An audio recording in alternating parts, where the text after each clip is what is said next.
ये जब सबसे सरल है, अनंत जीव उतर गए।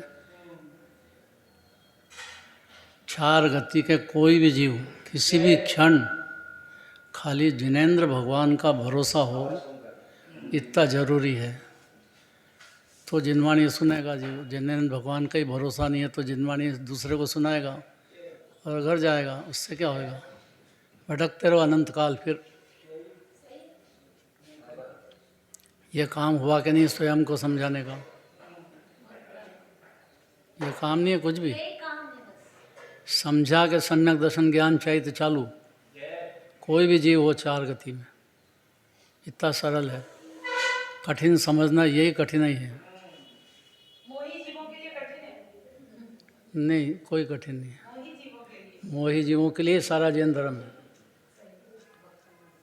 कोई भी हो, अनिमति हो कि दिगंबर जैनी हो कि श्वेतांबर हो, इससे कोई फर्क नहीं पड़ता है। जीव मात्र का धर्म है। कठिन इसलिए पड़ता है कि जीव को डर लगता है कि भाई चार पुरुषार्थ कहे हैं जिनेंद्र देव ने, इसलिए अगर समझ जाएगा तो फिर कठिन नहीं लगेगा। धर्म का पुरुषार्थ माने पुण्य का पुरुषार्थ, धर्म माने पुण्य। फिर उसका अर्थ आना चाहिए ना। तो ये जीव जड़ थोड़ी है क्या? भगवान के सामने बोल गया तो जानेगा कौन? अर्थ कौन सुनेगा? कौन समझेगा? तो हर जीव की ताकत है कि अर्थ समझना चाहिए। माने भाव भाषण पे टिका है जैन धर्म, भाषण पे नहीं। और उसके फल में फिर आत्मानुभूति प्रकट होगी। फिर चारों पुरुषार्थ करने के लिए कह रहे हैं। ऐसा नहीं कि सम्यक दर्शन हो जाए तो अर्थ का पुरुषार्थ नहीं करे, माने दुकानदारी में नहीं जाए, व्यापार धंधा नहीं करे, ऐसा नहीं होना चाहिए। वो सब जरूरी है जीव को, नहीं तो पराधीन रहेगा और पराधीन सपने में भी सुख नहीं पाएगा।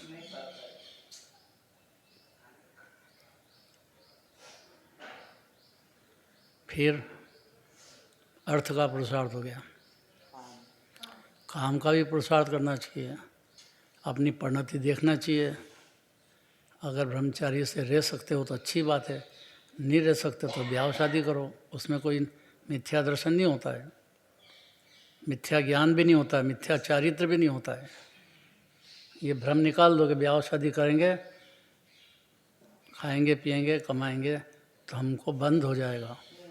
बंद नहीं होएगा। सम्यक दर्शन होने के बाद निर्जरा हो जाए। यह सम्यक दर्शन तो अरहंत भगवान का पहला शब्द है ये, कि अपनी आत्मा को अपना मानो, बाकी पे पदार्थ को जानो, लेकिन पर जानो। अब इसमें क्या तकलीफ हो गई? समता क्या फर्क पड़ गया इसमें?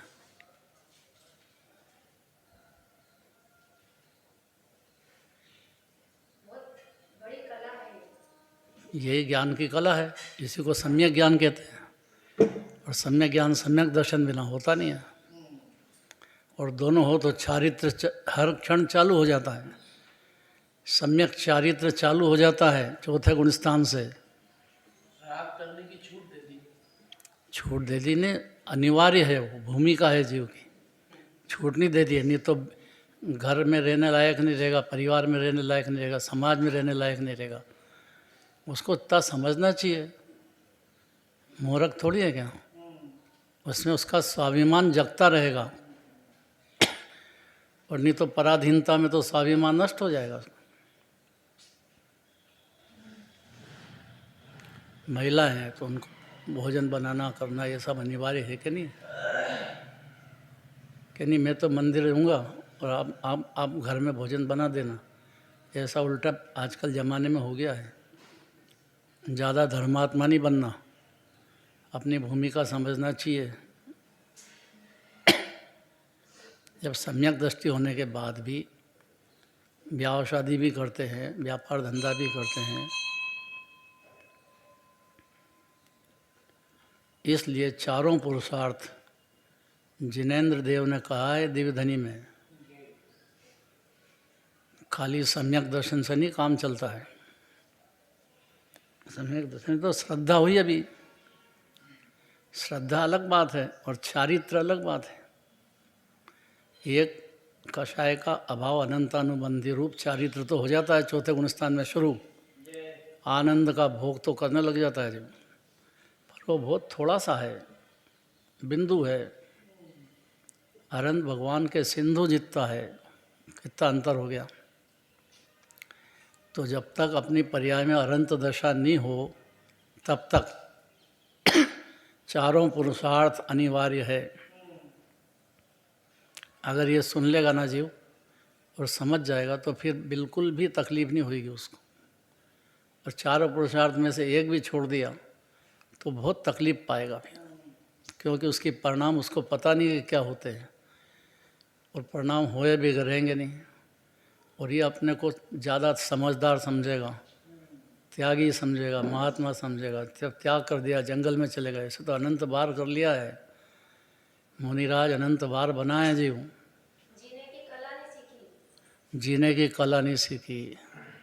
उनको द्रव्यलिंगी मुनिराज कहते हैं। 11 अंग शास्त्र पढ़ लिए और आत्मानुभूति नहीं हुई तो क्या सीखा शास्त्र पढ़ के? जिस जीव को अपनी आत्मा की अनुभूति नहीं है वो तो पाप में डूबा है, पाप में या पुण्य में। पाप 5 प्रकार के, हिंसा, झूठ, चोरी, कुशील, परिग्रह, पांचों चलते हैं। ज्ञानी के भी चलते हैं पांचों पाप। ऐसा नहीं कि सम्यक दर्शन हो जाए या 5वां गुणस्थान हो जाए तो ये 5 पाप अभी बंद हो जाएंगे। 5 पाप का बाप निकाल दिया। क्या होता है ये?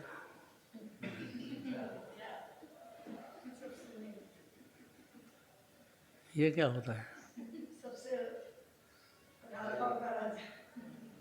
तो बाप को क्यों गाली देते हैं? बाप बेचारा क्या करे? गाली थोड़ी, प्रशंसा कर रहे हैं वो तो कि बाप है। अगर प्रशंसा कर रहे हैं ना तो ये घर में रहने लायक होएगा जी। बाप का विनय करना ही याद नहीं हो तो आगे मंदिर में क्या करेगा? इसके आगे कुछ भी नहीं समझता है। तो माँ बाप तो जान होते हैं। देखो 24 तीर्थंकर में 19 तीर्थंकर के ब्याह शादी हुए तो उनके माँ बाप को याद करते हैं कि नहीं? आज भी अपन क्यों करते हैं? तो माँ बाप का कितना बड़ा त्याग होता है, कैसे संभालते हैं, कैसे संस्कार देते हैं, कैसे संभालते हैं, ये जीव को समझना चाहिए। अगर मान लो माँ बाप नहीं समझ रहे हों तो उनको भी समझाने का मेहनत करना चाहिए, उसकी जवाबदारी बनती है। अगर थोड़ा 2 शब्द जिनवाणी के याद हो गए तो उसको माँ बाप को कहना चाहिए कि क्या खाली पूजा पाठ करने से क्या होगा? समझाना चाहिए ना बाप को। ये तो पुण्य भाव है, भटकेगा संसार में फिर। भाव वासन के प्रयत्न करो, आत्मा का अमृत पियो। छोटा बच्चा भी हो ना तो उससे भी अगर थोड़ा समझदार हो गया जिनवाणी का तो उससे सुनना चाहिए बच्चे को। बच्चे को बच्चा नहीं समझना चाहिए। अगर थोड़ी सी भी जिनवाणी समझता तो बाप का बाप है वो, छोटा बच्चा नहीं देखना उसको। कड़क बात हो गई। 4 पुरुषार्थ जो है हर ज्ञानी के होता है और भावलिंगी संत के भी होता है, लेकिन वो अबुद्धिपूर्वक, क्योंकि मुनिराज दशा हो गई लेकिन अबुद्धिपूर्वक अभी ख़त्म नहीं हो गया है। वो भी सावधान रखते हैं। काहे के लिए? शील के 84 लाख उत्तर भेद पालते हैं।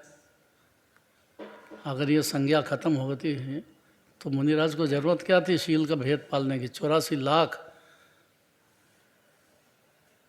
ये समझना चाहिए जीव को कि ये अनादि काल की सुख बुद्धि थी, सुख बुद्धि खत्म हो गई लेकिन परिणति में अभी परिणाम चल रहे हैं। भावलिंगी संत को भी चल रहे हैं तो बाकी की क्या दशा होगी? इसलिए ज़्यादा समझदार नहीं बनना, अपने को अपनी भूमिका समझते हुए चारों पुरुषार्थ में सक्रिय होना। खाली बोलने से नहीं काम चलेगा, भाव भाषण में लेना और इन चारों पुरुषार्थ को करने के लिए प्रयत्नशील होना। मिथ्या दर्शन नहीं होगा, मिथ्या ज्ञान नहीं होगा, मिथ्या चारित्र नहीं होगा। बल्कि सम्यक हो जाएगा, तो ये जीव अपने आप से नाराज़ नहीं रहेगा। फिर अपने आप से प्यार करता हुआ अपनी परिणति में उसका सुधार, सम्यक दर्शन होते से कुछ मत करो, फिर ऑटोमेटिक सुधार होता चला जाएगा। चलो महावीर भगवान की